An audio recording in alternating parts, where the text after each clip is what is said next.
Aloha. Ernest Holmes once wrote, "You're on the most interesting quest the human mind has ever made. The discovery of the life principle, the way it works, and your relationship to it.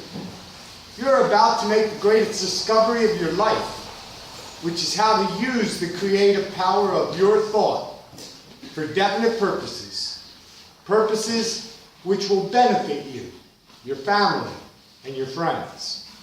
Throughout the ages, certain individuals have discovered some secret relationship between themselves and the universe, which other people have not known about.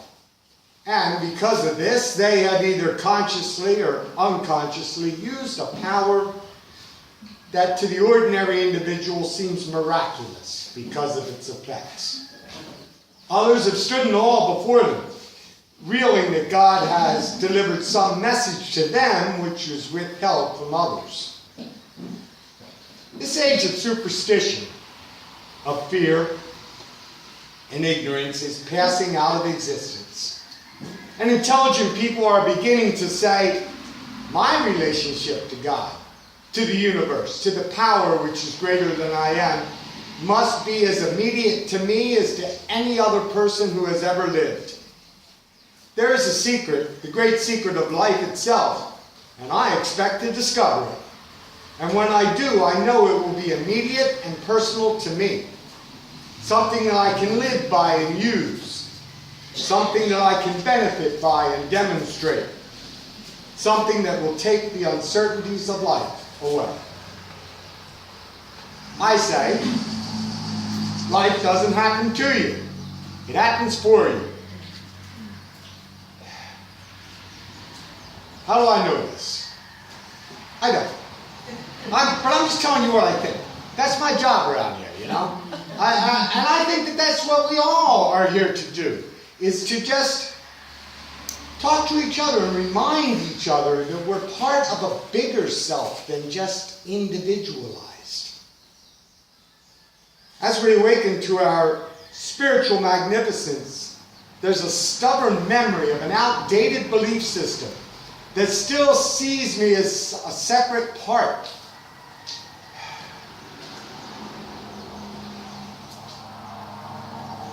Well, I decided to tell myself the truth.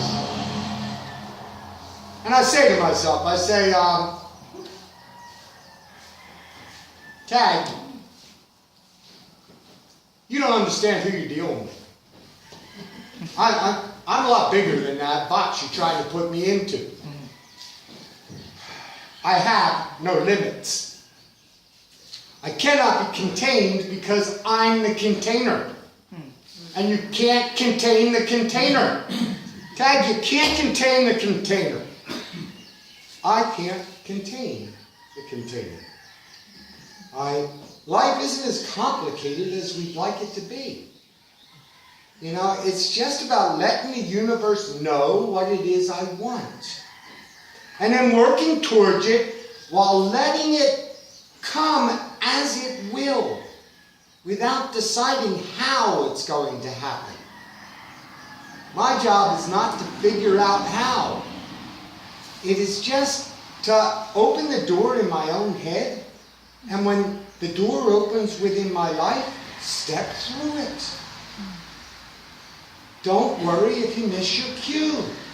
Another door will open. They're doors. That's what they're for. That's what they do. They open. I say that I believe life doesn't happen to me. It happens through me. And it's been working that way for me. I don't really know if it's true. But I do know that I'm just making decisions. I'm making decisions and choices to perceive challenges as if something beneficial to me, so that I can deal with them in a more constructive way. You're going to have to come up with your own style. That's the fun of this. It's done unto you as you believe. So, we've come upon spring equinox, and it seems appropriate to share with you a poem I wrote about new beginnings that are awaiting whenever we choose to embrace them. A fresh morning each day gives way to something completely new. But memories flavor the possibilities, producing another review. Each moment could be different, original, and unique. But they seem to be so similar without the changes that I seek. So I ask myself, what is it that resists dynamic change? What do I need to eliminate or change or add or rearrange? In all the experiences of my life, there's but one thing they share. No matter why, or when, or where, I was there. So, I'm here this morning, looking for a brand new day. It will only be different if I see it in a brand new way. So I give myself permission to imagine a different me. And with that vision, I become the new day I've come to be. Now,